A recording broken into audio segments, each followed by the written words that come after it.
And I know people are probably going to watch this and think, she's talking rubbish, it's really hard, it's not going to get better that quickly, because I remember being in a stage where I didn't want to hear any positive stories. I didn't. It annoyed me.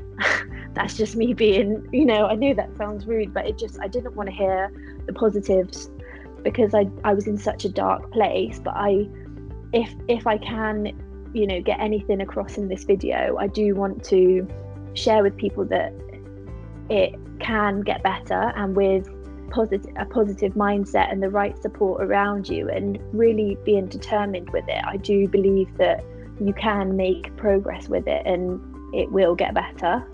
Hello everyone, it's a really wonderful day. I'm super excited as always to have another story to share with you. I've got Megan here, who's going to be talking a bit about her journey with chronic fatigue syndrome, or ME/CFS. So hey Megan, thank you so much for doing this. It's really great to have you join me. Thank you for having me. I'm really looking forward to having a chat with you this evening. Yeah, I'm really excited to talk. Well, I'm always excited to talk to everybody to see if we could do like a play of the start of all my interviews. I'm so excited, but Yeah. I really am. And I am so excited. I am so excited. I am super, super excited. Hello, everyone. Very exciting. Hello, everyone. I am really excited. And I am so excited. I am so excited because I'm super excited. I am so excited. I am really happy. I am so excited. And I am super excited. I am so excited. I am so grateful and so happy. I am so excited. And every story has something unique to offer. So I try and interview people who are fully recovered, because of course there are great things to take away from that. Sometimes people who are still right in the thick of it and haven't made a ton of progress, but they've tried different things or gone to different clinics. And I was excited to talk to you because your story seems a bit unique compared to some people that I've talked to, and that your journey hasn't been super long. I'm sure it's longer than you would like it to be, but you seem to be turning things around quite quickly and making great progress. And even though you're not fully recovered, from what I understand, you've come a long way and are getting close to it. And it hasn't taken away decades of your life to get here. So it's going to be really great to hear a bit of what that's been like. But before we jump into that, so I'm in San Francisco in the US, although I'm actually Canadian. People think I'm American, which is understandable. But where are you right now in the world? So I'm in the United Kingdom, in a place called Doncaster, which is sort of north of the UK, England. I've just recently moved here from London, so I have lived in London for the last few years. So I'm originally my family are from a small little place just outside Bath, which is near Bristol, which is the south of England. But I've lived in London for a few years, and then my partner got a new job, so I've moved up here. I'm in a new place, a new area, which is a bit strange, obviously, with the COVID.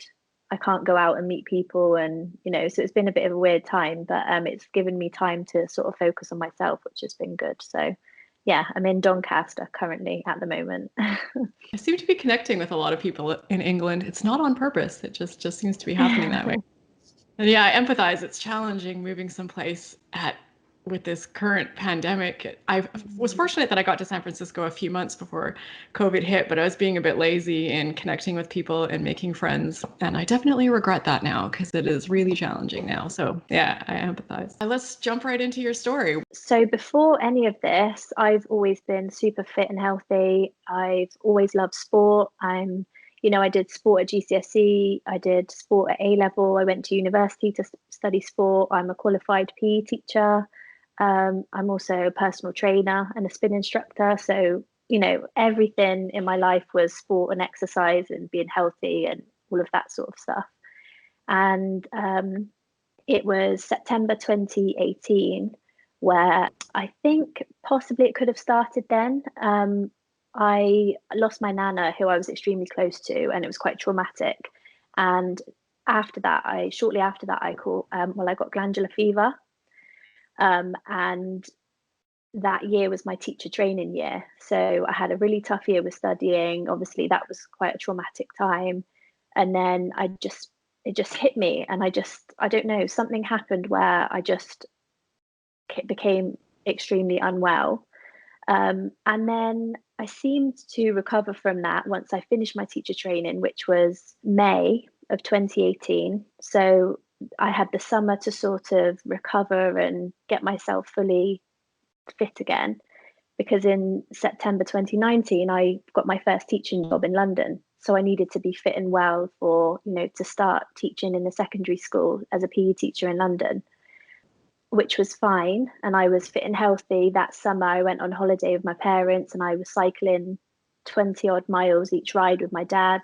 Really, I was back to normal really. And then it was January of this year that I sort of crashed out. And I think that is when the CFS ME, sort of really kicked in. For me and my story, I really do feel like stressful situations and my stressful job was one of the main things that caused this to happen, because from September up until Christmas of the year just gone, I was fine. I felt fine. I was doing exercise. I was playing hockey, doing all the things that I would normally do. And then it was January of this year where the head of my department, the other member of staff that was working with me at the school, he left. And so I was left on my own in my first year of teaching, basically being the head of department of the school that I was working in. And it was just, things just went downhill from there, really. I just became extremely, extremely tired and not myself. And since then, it's just sort of been a downward, for months, it was a downward sort of slope after that, really. Wow, I'm so sorry to hear that you've had to go through this. I imagine it's been quite the shock, especially being like you are definitely fit and very Yeah. active. So to have your body be so strong, and then not only to see that crazy change in your body of being able to, cycle for 20 miles and do all these things, but then also when your career and your livelihood and so much of that is really hinging on your ability to be physically fit. What were you thinking when all this was happening? Like, what was going through your mind? I knew that there was something wrong with how I was feeling, because it wasn't just being tired. My mum's got a very stressful job. My mum and my sister one of my sisters are both teachers. My mum's a head teacher, so they have really stressful, busy, on the go jobs, and they're tired. So I was thinking, what's making me more than that? A normal person should still be able to go to work, have a busy, quite a tricky job, and still go to the gym if you feel like it in the morning, or go for a walk, or do play hockey, that do something other than go to work and come home. And for me that was, and I just lost myself. Like, I wasn't myself. I'm normally a really positive, happy, outgoing person, and it just completely threw me off, and I was just lost. I knew that there was something wrong. So I went to the doctor and I said, this isn't normal. Something's wrong. And I went back a couple of times because I think at first he was a bit confused. They did all the usual tests, blood tests, and, to try and find out what was going on. And the fact that I had to speak to him quite a few times, he then eventually referred me to, when I say eventually, for me, it was actually quite quick. So I must have felt unwell in January. And by March, I had seen a CFS specialist and being diagnosed. So, I understand that is quite a short period of time to sort of recognize what was wrong. And I think that has helped me be able to, make such progress in such a short amount of time, because, I sort of found out what the problem was and accepted it, or tried to accept it, quite early on. So I think having an early diagnosis for me actually did help quite a lot.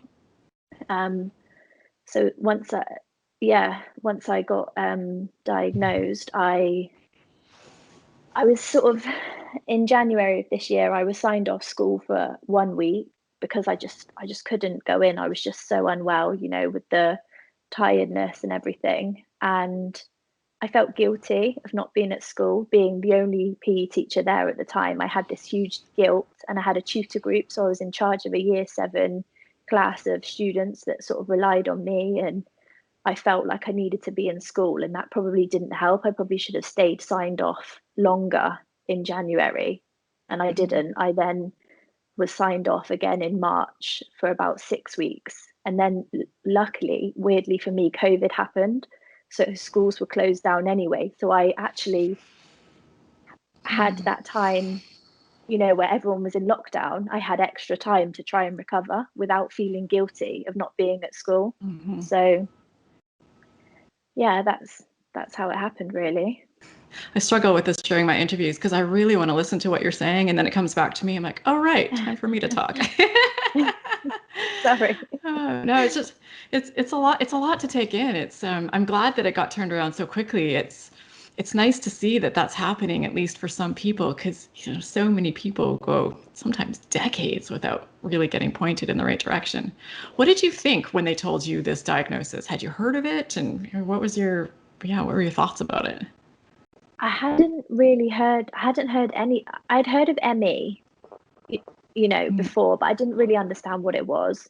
And the doctor had mentioned chronic fatigue, and he was sort of saying that it could be a post-viral fatigue. So from that I had in 2018, he said it could be, linked to that. So that's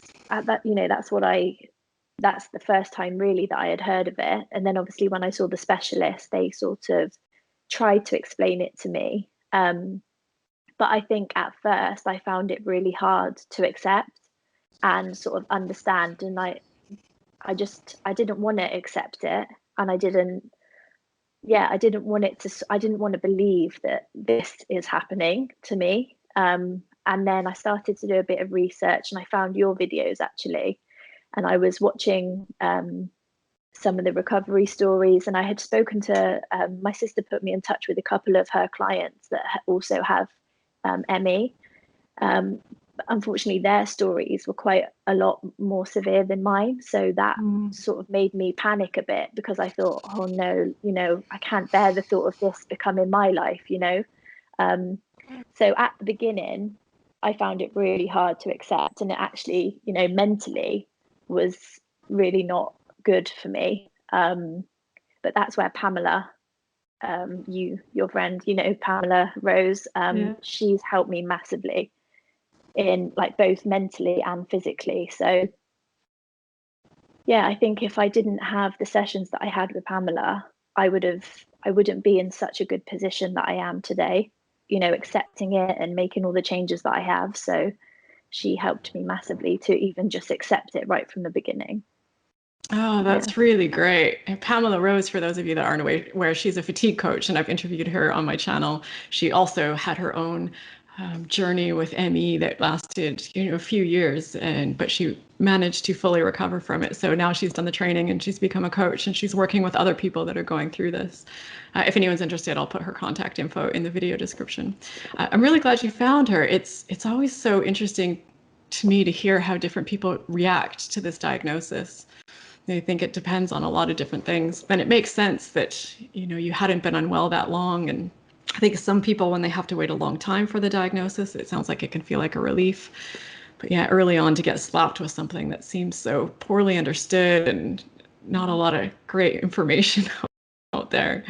So when you Google it, which we all do, I'm sure it can be a bit of a, yeah, I don't I'm trying to think how to put it mildly. It can be horrendous. Looking online at this illness, the information out there can just be devastating. It's just really, really brutal. A lot of it anyways, not everything, but it can be really, really discouraging. All right, so just so people can get a picture of what this looked like for you, can you tell us a bit, during your worst days or weeks with this illness, what did that look like for you? So the main symptom for me was the extreme fatigue. And I think it didn't help the fact that my job, being a PE teacher, I was, so physical throughout the day. I think that obviously made it worse. But the what do they call it? Unrestorative sleep. So I could sleep and sleep and sleep, and I would still be completely exhausted.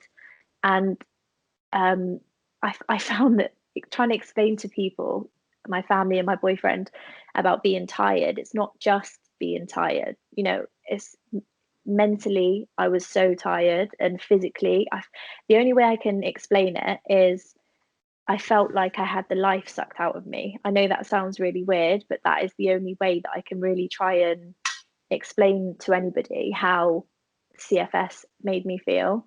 I sometimes had problems with my memory, which used to stress me out because I've got a really good memory.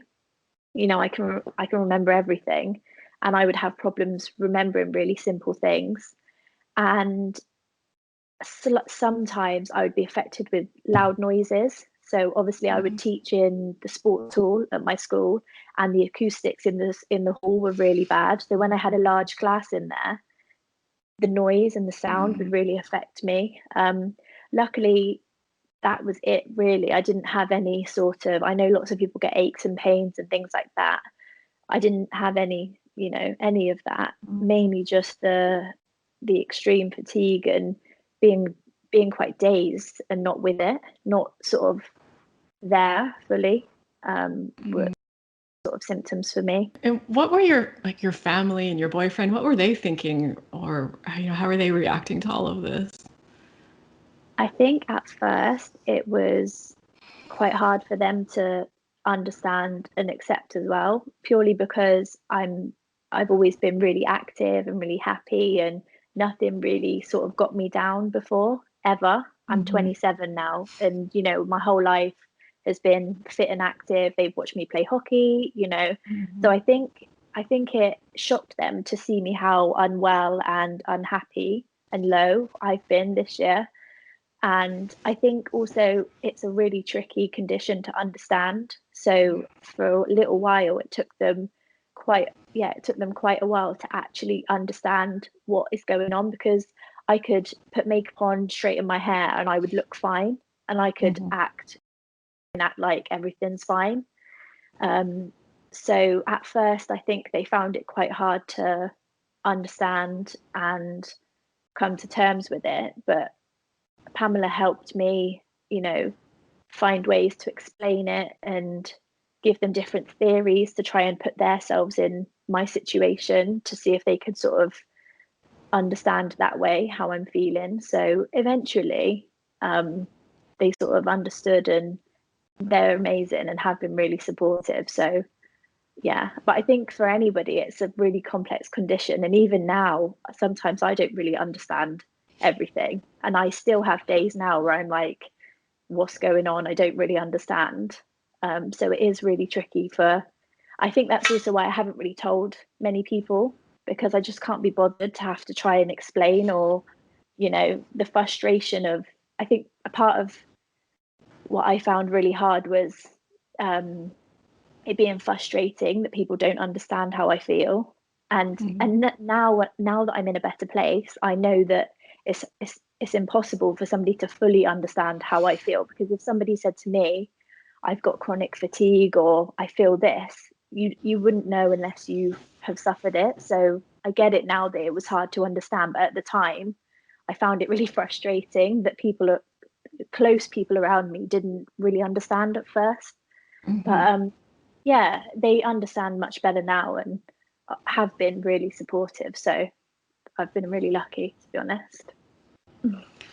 I think that's such a good point that I don't think anyone, unless they've been through it, is ever really going to understand. That's a spectrum, and they can come closer to getting what you're going through. And I also, in the beginning, felt this really strong need to have other people understand what was happening to me, because it felt so scary and shocking and severe. And I wanted people to get it.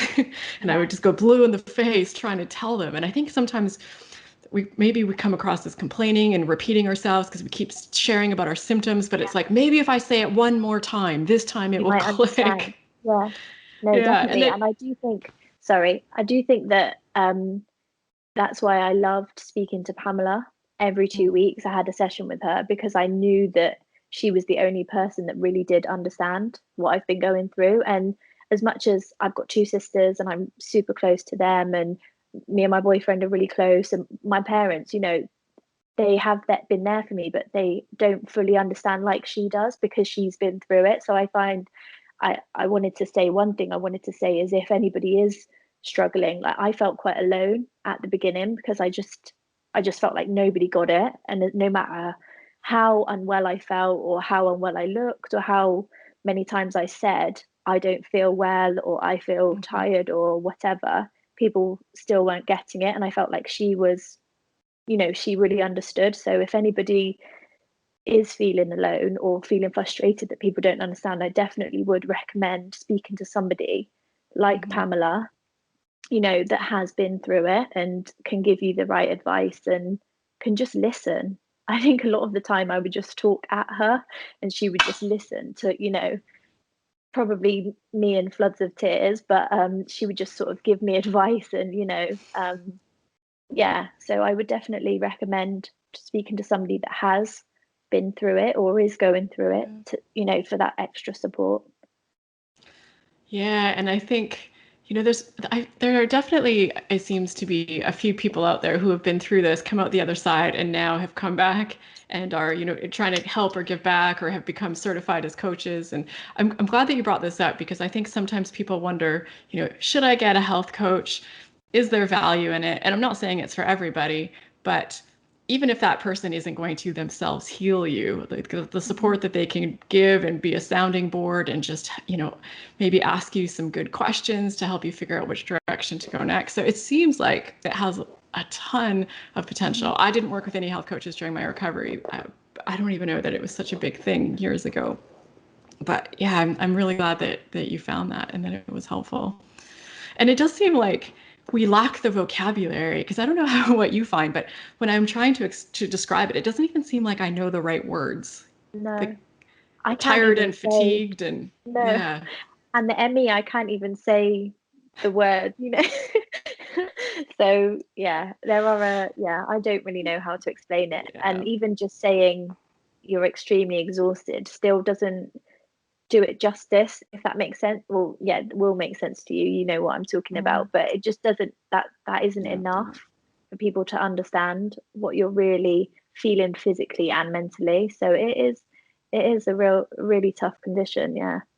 Yeah, it's like when you said it was like the life was sucked out of you. It reminded me, I used to say it felt like my cells were empty. And again, that probably doesn't make sense Yeah. to anybody, but it's not just tired, it's not just fatigue, it's not something that you can push through. Like it's just Mhm. like it's like running into a concrete wall that there's nothing that you can do to keep, propelling yourself forward and that Mhm. rest isn't going to help. And yeah, it's a tough one. So, Clearly you've come a long way. It sounds like you're in a much better place now. So what are some of the things that have helped you to get where you are right now? so I would say the main thing for me was removing things from my life that were stressful. I feel Okay. like stress and anxiety for me and my story is the main thing that has made me feel the way that I've been and has made me, um, have this condition. Resigned from I was signed off work in eight, shortly after I was diagnosed in March, maybe. And then, like I said, COVID happened. So all the schools closed down. And by May half term, I had to decide whether I wanted to go back in September or not. And I just thought to myself, I've never been this unwell and I can't bear the thought of this to go on any longer. So I need to make changes in my life. And the things that were, you know, causing me to feel the way I have was work for me and anything that was stressful, extreme stress in my life. So I resigned in May. So that meant I finished in July. And I'm currently not working at the moment. I have, well, I say I'm not working. Obviously, COVID is stopping a lot of things. In September, I trained as a nail technician. So I think this is just as rubbish as this year has been for me and as hard as it has been physically and mentally, it's given me a chance to do things that I wouldn't necessarily have done if I continued teaching in the school that I was in. So I've always wanted to sort of have my own business and work for myself. So I trained as a nail technician, something that I love to do. I've always loved doing, nails and hair and things like that, makeup. So I now can do nails. So hopefully, when this whole COVID thing is over, I can then start picking up clients. And like I said earlier, I'm a qualified personal trainer.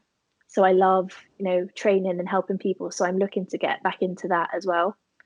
So yeah, that's where I'm at currently. I mean, for me, resigning from the school that I was at was the massive turning point, as well as having the sessions with Pamela. I know I keep saying this, but I honestly don't think I would be where I am right now if I didn't have her help. And I don't think she knows how much she's helped me, both mentally and physically, but she really, really sort of just made me sort of, I don't know how to explain it, just sort of, she taught me the process of accepting things. And then I even spoke to her earlier. What did she say to me that I wanted to remember to say?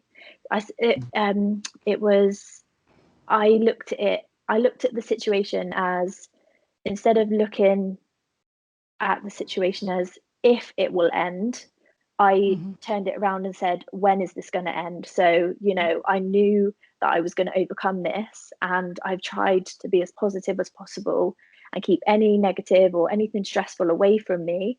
And I think that has had a massive effect on my recovery, and the fact that I'm now in a place where I can exercise again, and do quite a lot of exercise actually without having major crashes, which is a massive, positive for me, which I haven't been able to do any exercise since the beginning of this year, really, without, sometimes I would push myself and make myself do exercise, but then I would be crashed out for the next few days. So I'm now in a place where I can exercise daily and not have the massive crashes. So I wouldn't say I'm recovered fully, but I'm miles above where I was sort of a couple of months ago when I finished from school. So, yeah. That is amazing. I'm really, really happy for you. I was laughing a bit when you're talking, like, this kind of sounds like we're doing a Pamela commercial. Yeah. For the record, she did not sponsor this video, No. although I might call her after and say that she should. She Is is it too honestly late? amazing. Yeah. Yeah. And yeah, Yeah. I really don't think that I would be in such a positive place now if I hadn't had help. I remember the first day that my mum actually found her on Google. Obviously because my mum's house is kind of near Bristol where Pamela is based. And mum said, just give her a ring and, explain you've just recently been diagnosed and you don't know what's going on. And, I remember phoning her. I was on my way to my boyfriend's house and I just burst into tears. She must have thought I was a psycho. She was amazing. And from that day, we had quite a long chat and I explained I'd recently been diagnosed and I don't know what to do. And from then, I had sessions every 2 weeks with her up until sort of maybe June or July. I can't remember really. Maybe end of July. And then I went away in the summer. That's what it was. I went away to Wales with my family because my mum's Welsh. And the summer was like, it was almost like a retreat. I went to Wales and I was able to do cycling with my dad. I think the most we cycled was 18 miles. And I couldn't believe it because I hadn't been able to do any exercise for the beginning of the year without feeling completely, exhausted. And yeah, so since I finished school in end of July, everything has looked quite positive for me. So I'm in a good place at the moment, thankfully. That is really, really incredible. And there's a few things that you said that really hit home. My mind's just going as you're talking because it's in line with so many things that I'm reading and researching about healing and about how the body heals. And I think it's such a mindset shift that we have to make because I think we want to hear or we like to hear or want to find out that it's some new designer drug that came out that's going to, I don't know, fix our mitochondria or something. And maybe for some people that is the answer. But for most of us, it seems like the sooner we start to appreciate things like just one, like you said, you said, I'm going to get better. It's essentially just making the decision that this is Yeah. going to be the outcome and how powerful that is, because I think it shapes every decision we make and every attitude we have during our recovery when we're aiming towards a goal that is 100% recovery, as opposed to like, you're a bit wishy-washy, or maybe I'll get there, or how long is this going to last, or I've got this forever. And you also talked about stress And oh my goodness, I appreciated the role of stress in healing, yes, but not like I do now. And I'm still learning more every single day. Things like not, keeping our stress response down so our fight or flight isn't engaged, so that our body is actually, with the parasympathetic nervous system engaged and has the healing response, and we're not flooded with stress hormones and things like that because our body can't heal in that state, but also just how our brain works and the stress response in our brain and the neural pathways and the anxiety, and just having to sort of, retrain our brain or change the way we think about things. And another thing that I hear when I'm reading some of the newer research that's coming out about healing is things like living a life that's in line with who you are, that is really a fit for how you want to be living, can help you recover from illness, which to me is simultaneously like crazy and makes perfect sense. But I don't think it's the answer many of us are looking for. But it sounds like for you, that was a big thing. Like you're switching into the life that you actually want to be living, and it is a more And at fulfilling the one for time, you. sorry, at the time, I don't think I realized how stressed I was, or how Yeah. before this year, I didn't really suffer from anxiety. I didn't, Mm-hmm. I didn't really know what it felt like. And then obviously certain situations this year at school made me feel extremely stressed and extremely anxious. And I I'm in a much better place now, and I don't want people to watch this and think, I haven't had low, I I went through a period where I felt really low, and I did feel like there was no way out. I was listening to other people's recovery stories, and even Pamela's is quite long, 7 years until she felt that she Mm-hmm. was really fully recovered. And I did feel quite negative and angry and, frustrated. And I did Mm-hmm. feel like at the beginning, I felt like, is this going to end? When is it going to end? Is it ever going to go? And I did feel really negative and Mm. in a really dark place with it. I felt like I was constantly walking around with like a big grey cloud over my head.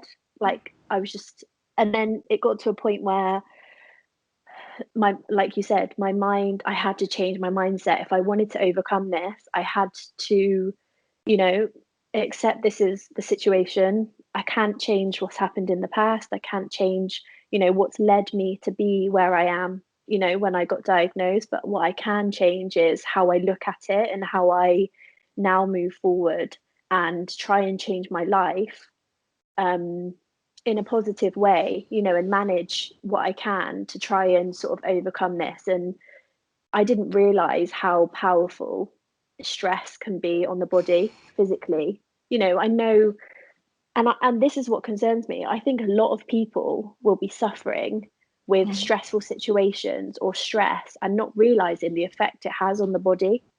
I didn't realize the effect that stress can have on your body until this year. And that's why now I am living a very stress-free life, and I'm doing anything I can to, stay positive and stay happy and keep, moving forward on my recovery. So stress, yeah, like you said, I didn't realize how much stress can have a part, to play on both your mental and physical health.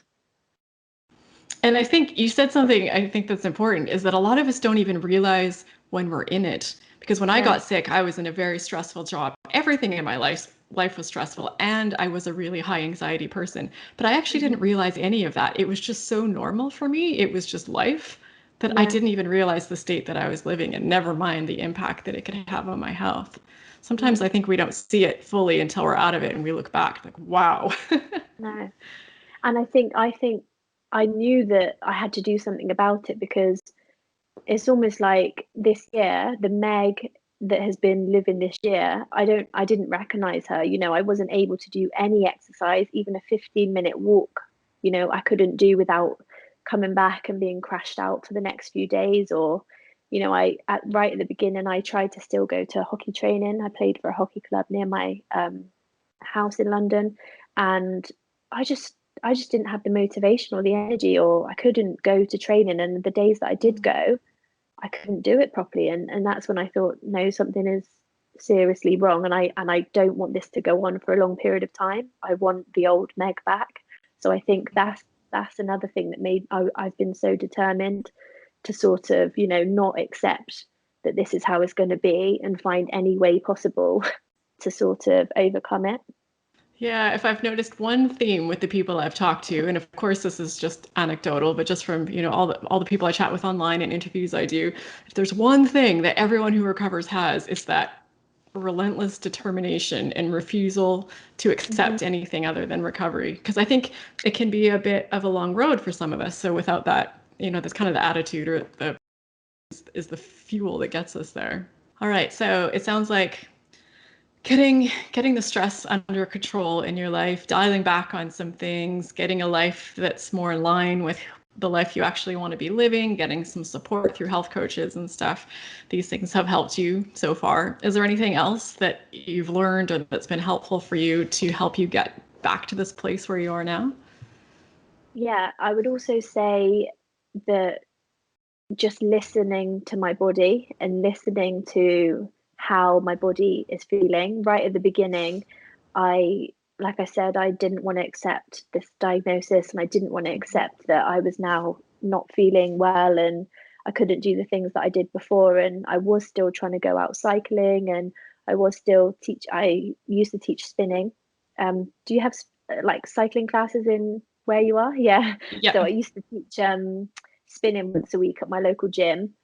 And so I used to go and do that and still push through it. And then after I would feel extremely unwell and think, Meg, why did you do that? You know, so at the beginning, I just kept pushing myself and was probably making myself feel worse. And then Pamela, you know, taught me to really listen to your body. You have to slow down and you have to just take each day as it comes. And if you don't feel like doing something, don't do it, you know, and don't feel guilty about it.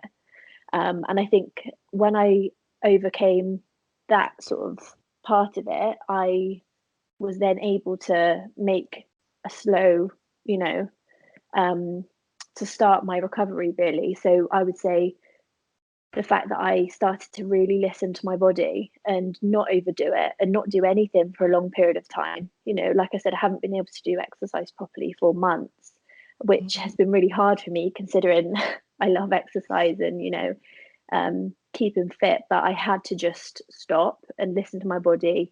And also, I would say to anybody that is finding that really hard to not feel guilty about it. I went through a period of feeling guilty about not exercising and feeling like I'm going to become unfit.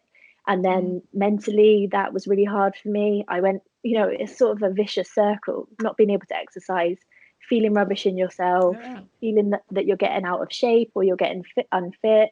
And then it just sort of, and then you want to push yourself because you want to do exercise, but you shouldn't, you know. So I would just advise people to really listen to their body and not feel guilty, because I feel like that by not listening, sorry, by listening to my body and not pushing myself has enabled me to make the progress that I have. And now, however, I would say 6 months on, I am able to exercise. I've been swimming before this. We're in lockdown at the moment in England, but before this most recent lockdown, I was swimming every day, quite a few lengths in my local swimming pool.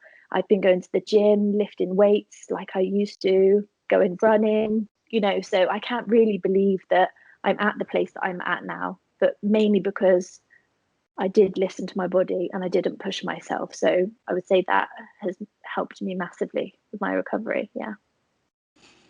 Yeah, Megan, you're really hitting on some of the big ones, I think. And I'm thinking, okay, if there's theme number two that I see from everyone I talk to who recovers, that would be it as well. Because so many of us seem to get trapped in that sort of like boom bust cycle where we just keep pushing too far Yeah. and then we crash and push too far and crash.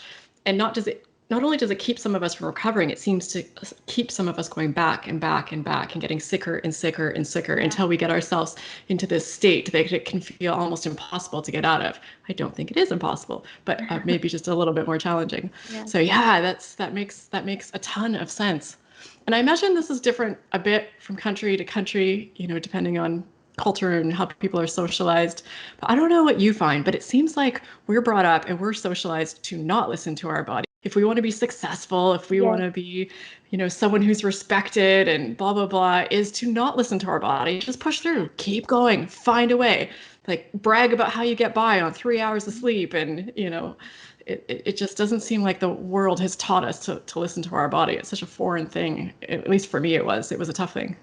And I think that's what is worrying, that I feel like maybe more people are suffering like I have this year, and like loads of people have, but they just think it's normality because lives are so stressful and work, the thing is to work so many hours. My mum's a head teacher and she works all the hours in the day. She comes home, sits on her laptop, works till 11 o'clock at night. She's working all day Sunday. I think a lot of people probably, do suffer from fatigue or stressful situations, but are just so accustomed to it that they don't think it's, and I think it's sad because some people feel to just carry on, or don't have a choice and have to work and just keep plodding along until eventually it's almost like there's no way back, or it's like it's going to be really hard to come back out of it. But yeah, I do think a lot of people are, everybody works so hard and that's just how it is, which obviously isn't good and does have massive effects on people's health. Yeah.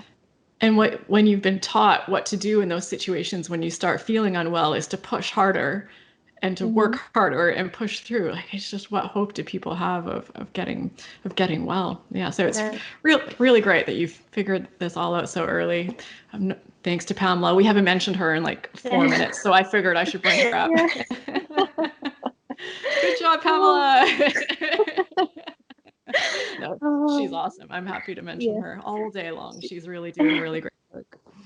So, I mean, you shared quite a few things. I don't know if there's anything else that you want to share, kind of the biggest things that you've taken away from this whole experience, any other advice you'd have for other people, or if you could go back in time, is there something you'd tell yourself? I think for me was having the support and help of people around me and trying to look at this really awful situation as positive as possible. And I know people are probably going to watch this and think, she's talking rubbish. It's really hard. It's not going to get better that quickly, because I remember being in a stage where I didn't want to hear any positive stories. I didn't want to hear people going on a feel. I didn't. It annoyed me. That's just me being, I know that sounds rude, but I didn't want to hear the positives because I was in such a dark place. But if I can, get anything across in this video, I do want to share with people that it can get better, and with a positive mindset and the right support around you and really being determined with it, I do believe that you can make progress with it and it will get better. That's good to know. And of course, it'll be different for everybody. But, there's a lot of people understandably grappling with the decision that are in a place like you where they are quite unwell, but well enough that they could probably manage to work or they keep up their job, but they're really struggling and they don't know, should I quit? Should I walk away? So yeah, I mean, it's going to be an individual experience, but it's nice to hear, at least for you, that walking away from your job, it sounds like was absolutely the right thing for you to do. And I feel fortunate that I was able to do that. And I do understand that there are loads of people that are probably suffering, like you said, that aren't able to, just quit their job and move to a new area with their partner. And currently I'm not working full time.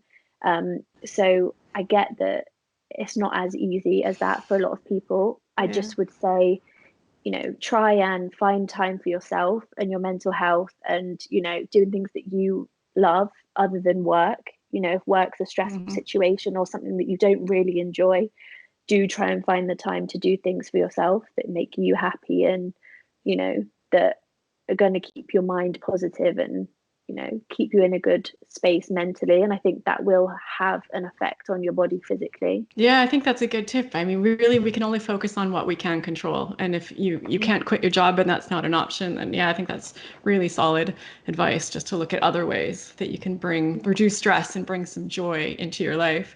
And when you were talking about how, sometimes you're in a place and you just don't want to hear the positives and you don't want to hear the recovery and all that. And I think about that a lot because now I'm doing all these videos And I run a support or a Facebook group for people who are recovering from ME/CFS. And I mean, now I'm past it. So I'm in a very good place. And I can almost feel the reactions of other people sometimes. They're very good and they don't say anything to my face, but where I'm like, woohoo, it's another week. Yeah. Let's do this. Go, go, go. And they're probably like, oh my goodness, Raelan, enough.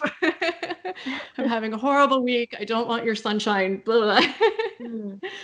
Your videos, when right at the beginning, when I did start, I stumbled across your YouTube, and like I said, I was speaking to a couple of people that had already been suffering with it. Although at the time I wasn't in the place to, I was watching your videos and people were saying that they're fully recovered, and I did feel quite negative towards it because I wasn't there then. But now I understand, and it's almost like there is hope. And the videos that I watched from you, gave me hope. And speaking to people like Pamela, like the other two people that I spoke to, and that people are able to recover from this, did give me hopes, because at the beginning it just felt like this was never going to end. So I feel like although people may watch this and think, oh God, it hasn't been a similar story for them, and I do understand. I feel like I just wanted there is hope, and things can get better. Yeah. And I think, there's a time when we're ready for things. And sometimes we hear things before we're ready and it may not sink in or might not be the right moment, but it plants some seeds and at least it's there. And in the future, when you're in that place and you're ready to be in that space, at least, you've got that information or those resources or those stories or that hope or whatever it is. So yeah, I think that's a really good point. Well, I'm really, really grateful to you for sharing this. I know you said you haven't talked about this experience in your life really a lot until now. So I'm sure this wasn't easy. So I'm very grateful. And although many people watching won't be in the same position, I think it's a really good message to get out, because I think a lot about the people who are only just now becoming unwell. And of course, we hear a lot about, these long COVID stories and the overlap with ME and CFS. And I think it's got to be very scary for these people. And I would just love to get, for the people who are ready to hear this, some stories out that it doesn't have to take 10 years to recover, or 20 years or 30 years or however long. So yeah, thank you. Thank you so much, Megan, for sharing this today. I really do appreciate it. I've enjoyed talking to you. Thank you. If people want to reach you or, send you messages, or is there any way, or where can they find you? Yeah, I can't actually remember my Instagram tag now, but I can give it to you, and if you can put it down, people can message me on Instagram. I'm more than happy to, if anybody's got any questions or they just want to have a chat about it, then I'm open and, really happy to help. So yeah, Instagram's probably the best way. My page is on private, but I'll keep a lookout if people message me. Yeah. That's great. Thank you, Megan. And people can also, people watching, if you want, you can ask questions or put comments in the video comments and we can answer them there as well. And I'm just thinking, if you watch this and liked it and you're naturally now intrigued about this woman named Pamela, I'll put a link on the video screen here somewhere of the interview that I did with her, and then you can hear a bit about her story and see how to get in touch with her if you're interested in that. So yeah, thank you to everyone who's watching. As always, really looking forward to hearing your comments and your thoughts about this in the comments below. And thank you again, Megan. This has been wonderful. Thank you. And yeah, that's it for today. Take care, everyone.